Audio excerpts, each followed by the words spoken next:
Speaker sir, इन्होंने मणिपुर में हिंदुस्तान की हत्या की है। सिर्फ मणिपुर की नहीं, हिंदुस्तान की हत्या की है। इनकी राजनीति ने मणिपुर को नहीं, हिंदुस्तान को मणिपुर में मारा है। हिंदुस्तान को कत्ल किया है, हिंदुस्तान का मर्डर किया है मणिपुर में।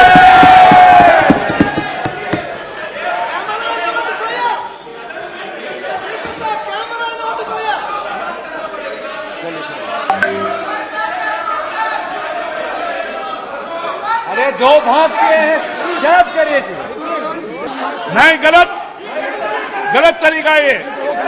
आप जैसे मैंने माननीय sir please, please brother please भाई पानी लो।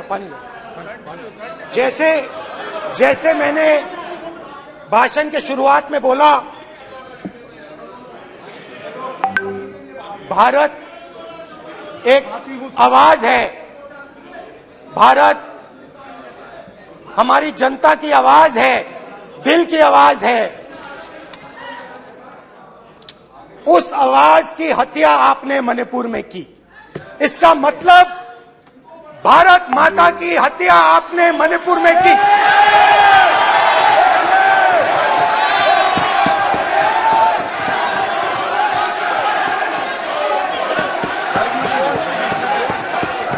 भारत माता को आपने मणिपुर के लोगों के मारा, आपने मणिपुर के लोगों को मारकर भारत की हत्या की है। आप देशद्रोही हो, आप देशभक्त नहीं हो, आप देश प्रेमी नहीं हो, आप देशद्रोही हो। आपने देश की हत्या मणिपुर में की। प्लीज एक मिनट, प्लीज बैठिए, प्लीज बैठिए। अब सवाल उठता आप है, बैठना चाहते नहीं बैठना चाहते, आप बैठना चाहते नहीं बैठ। स्पीकर सर, कुछ ही दिन पहले मैं मणिपुर गया। हमारे प्रधानमंत्री नहीं गए, आज तक नहीं गए, क्योंकि उनके लिए मणिपुर हिंदुस्तान नहीं है।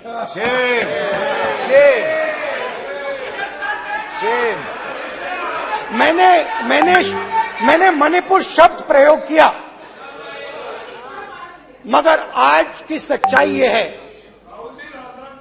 कि मणिपुर नहीं बचा है। मणिपुर को आपने दो भाग में कर दिया है, मणिपुर को आपने बांट दिया है, तोड़ दिया है। मैं मणिपुर में रिलीफ कैंप्स में गया। रिलीफ कैंप में आज जा रहा हूं। संसदीय इतिहास में आज तक भारत मां की हत्या की बात करने वाले कभी भी बैठकर मेज नहीं थपथपाते। कांग्रेसियों ने बैठकर मां की हत्या के लिए मेज थपथपाई है। विशेषतः विपक्ष मेरे वक्तव्य को सुनने का धैर्य रखे तो बहुत सारी चीजें उजागर हो सकती हैं। You are not India, for India is not corrupt. India believes in merit and not dynasty. And today of all the days, people like you need to remember what was told to the British: quit India. Corruption, quit India. Dynasty, quit India. Merit now finds place in India. आज इस सदन में उल्लेख हुआ है कि ये गए हैं। I have been to Manipur, you might have not been. आज इस सदन में उल्लेख हुआ है कि ये यात्रा में गए और यात्रा में क्या आश्वासन दिया कि अगर इनका बस चले तो धारा 370 ये पुनः स्थापित कर दे। धारा 370 की वजह से कश्मीर की बेटियों को दहेज के लिए अगर प्रताड़ित किया जाता था तो वहां की बेटियों के पास कानून का सहारा नहीं था, क्योंकि इन्होंने धारा 370 लगाई।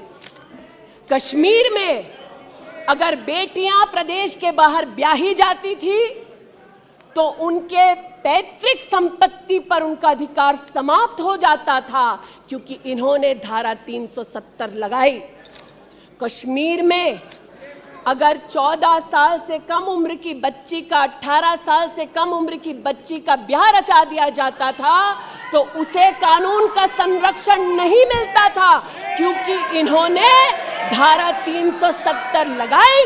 आज जो भग गए हैं सदन से उनसे कहना चाहती हूं कि इस देश में ना धारा 370 लौटेगी, इस देश में कभी भी पंडितों को रलिव सलिव गलिव का धमकी कोई देने वाले बचेगा नहीं। चाहते हैं कि मणिपुर पे चर्चा हो, मणिपुर पे चर्चा करने के लिए बार बार पार्लियामेंट्री अफेयर्स मंत्री ने गुहार लगाई, बार बार देश के गृह मंत्री ने कहा, हमारे श्रद्धेय राजनाथ जी ने भी कहा कि आप मणिपुर पे सदन पर चर्चा कीजिए, हम चर्चा के लिए तैयार हैं, भागे ये, हम नहीं, भागे ये और हम नहीं। और भागने के पीछे कारण क्या? क्योंकि गृह मंत्री जब बोलने लगेंगे, परतें जब खुलने लगेंगी, तब ये मौन साध लेंगे। मौन मुद्रा का उल्लेख हुआ था, मौन थे ये लोग कई चीजों पर।